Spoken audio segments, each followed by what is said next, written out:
The biggest lie about bonding gerbils is that there's only one way to bond. Technically, there is only one method that's recommended as a safe option for bonding, and that's the split tank method. This is because gerbils are very territorial and don't usually bond with members of the same sex in the wild. This method allows them to be slowly and safely introduced and effectively tricks them into thinking that they're members of the same clan by making them smell like each other.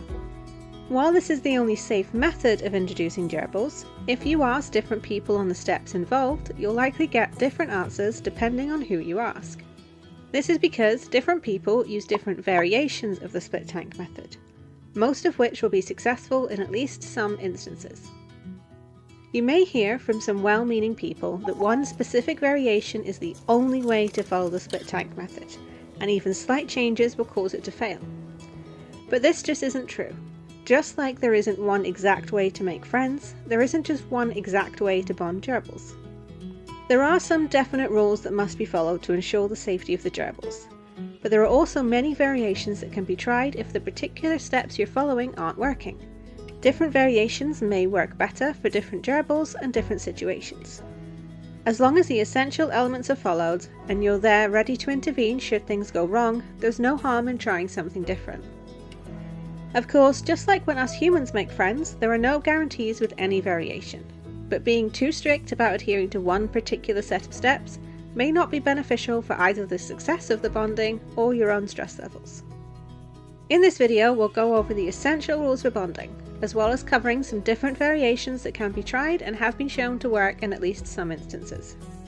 There'll also be a written version of this guide available to download in the video description. First, we'll look at the essential rules that must be followed for the split tank to work effectively and to ensure the safety of everyone involved. Before you even begin the bonding process, you must make sure that you have an appropriate enclosure to bond them in. Whatever tank you decide to use, it's essential that it's either new, meaning no gerbils or other animals have used it previously, or if this isn't possible, it must be thoroughly cleaned with a 50-50 white vinegar and water solution to remove the old scents. This is to ensure that there aren't any scents of other gerbils or animals to disrupt the bonding. Gerbil bonding is all about smells. The enclosure must also be separated with some sort of divider. This can be a DIY mesh divider or a small cage inside a larger tank. The important thing is that the gerbils are separated without the ability to get to each other before they're ready, while also being able to see and smell each other through the division. This is to ensure the safety of both gerbils. If they get to each other too soon, this can lead to fights, as both gerbils see each other as an intruder to their home. It's important not to try to introduce too many gerbils together. Gerbil bondings can generally only be done one-to-one.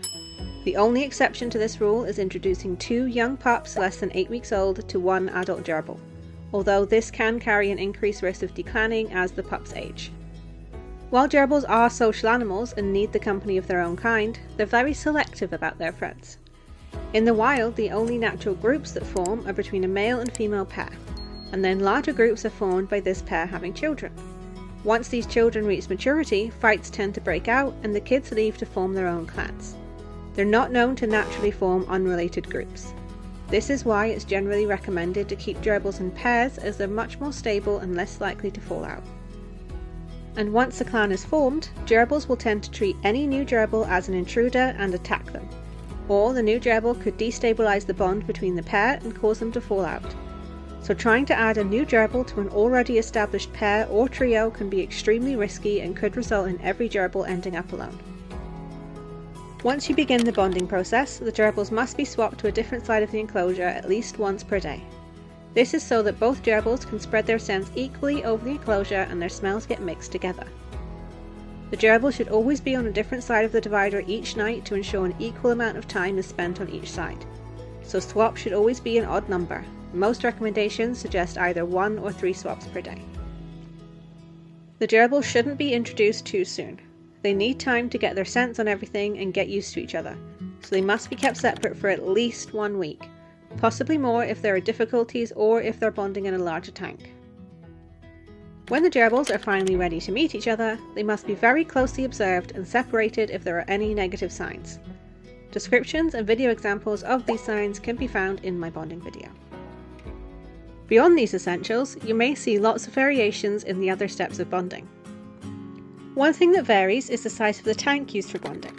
The most common recommendation is that the tank has to be small in order for the bonding to work. The reasoning behind this is that in a smaller space, gerbils will be forced together, see each other more, and end up interacting more. They'll also get their scents on everything faster than in a larger setup. However, I've seen many successful bondings that were done in a full-size tank, so a small space isn't strictly necessary. A larger space allows the gerbils more space to roam, more bedding to dig in, and generally more enrichment, but there's a possibility a bonding may take longer in a larger space. I wouldn't recommend trying meets until at least 2 weeks if bonding in a larger tank.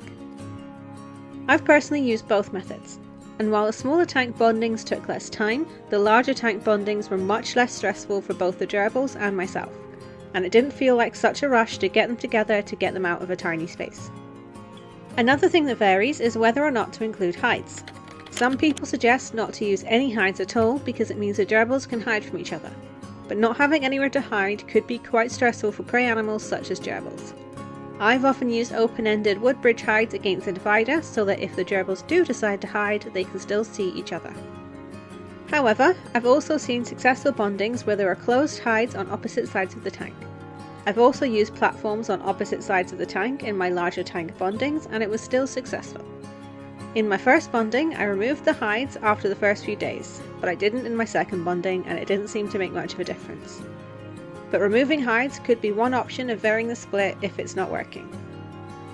When it comes to bedding depth, it's usually recommended to have virtually no bedding in a split tank for it to be successful. I usually have around 4 to 6 inches in mine, and many other people have bedding around this depth with successful bondings. I wouldn't recommend going as deep as a normal tank setup with 10 inches or more, as the gerbils could make full burrows in this and it may cause them to be more territorial. For meets, the bedding should definitely be lowered to no more than an inch or so that you can see the gerbils at all times and intervene if things start getting heated. If the bonding isn't working, you could consider lowering the bedding while they're split to see if it makes a difference. Another variation is the type of bedding used. I personally use paper pulp bedding such as Carefresh for my bondings because it holds more scent than other bedding, so it may help with the scent association. Other people with successful bondings may use aspen or hemp. Although hemp is my preferred bedding for regular setups due to how much liquid it can hold and how resistant it is to getting stinky, for bonding it may not be the best option, although it definitely doesn't prevent bonding.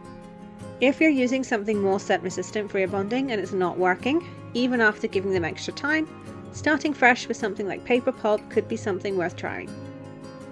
When bonding, it's often suggested that gerbils either can't have any toys at all, or only 1 or 2 tubes per day max, or that more toys could interfere with the bonding. I always give my bondings as many toys as will fit or that they can get through, and it hasn't impaired the bondings at all. Many others have experienced similar things with giving their bondings lots to do. But, like previously, reducing the number of toys is a potential variation to try if there's issues. Different people suggest different numbers of swaps, usually 1, 3 or 5. It's often recommended to use an odd number so that the gerbils spend nights on opposite sides of the tank. I personally only swap once per day. I've tried increasing to 3 per day, but it didn't seem to make much difference and added extra stress in my opinion. I personally think that 1 swap per day is more than sufficient and gives them more time to get their scent on everything than being moved around more often. But increasing the number of swaps could potentially make a difference if there's difficulties. Another variation in the split tank method that you might come across is where to do the meets. I personally opt to do the meets on the calm gerbil side of the split intentionally to slightly displace the pushier gerbil.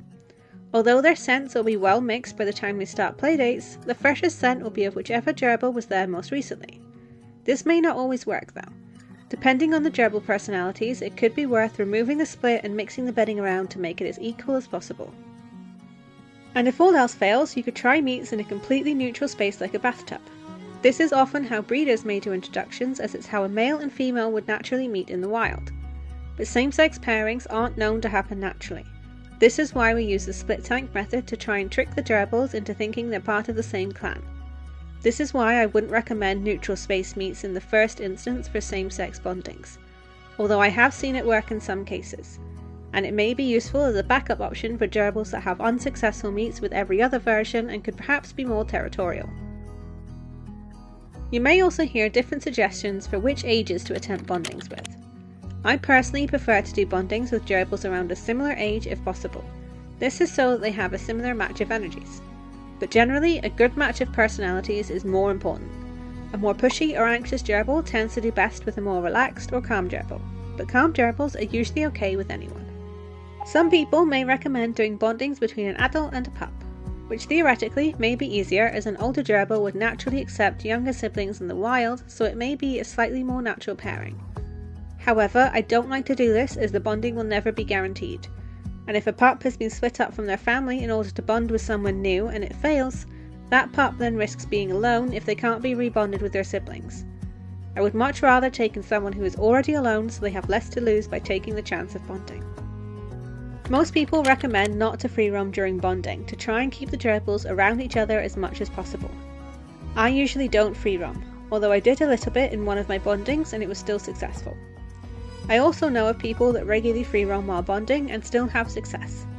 My main recommendation would be to avoid free roaming in any area where other gerbils or animals have been, as the gerbils could pick up the scents of the other animals and this could potentially interfere with bonding. If you choose to free roam, I'd recommend limiting it to a few times a week and for it to be either a new or thoroughly cleaned playpen with new or thoroughly cleaned items.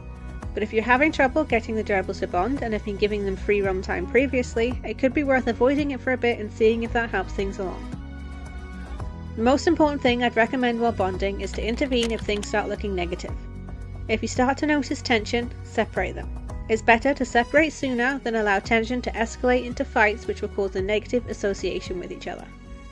Some people will instead just stick their hand in between the gerbils to try and distract them if there's tension, but I generally don't recommend this as it allows the tension to potentially escalate. I think it's better to quit while we're ahead and end things on a more positive note. Some gerbils may need for their meet time to be extended extremely slowly, and it could take days or even weeks to get them together for even a few hours. If this really isn't working after a few weeks, try varying some of the other elements and see if they make a difference. But some pairings just aren't meant to be. It doesn't necessarily mean you've done anything wrong. If you feel like you're ready to give bonding a go for yourself, I have a video going over the whole process, from choosing the best match for your gerbaby through all the steps involved to how to preserve the bond while upgrading to their main enclosure. So click on that and I'll see you over there. Thanks for watching.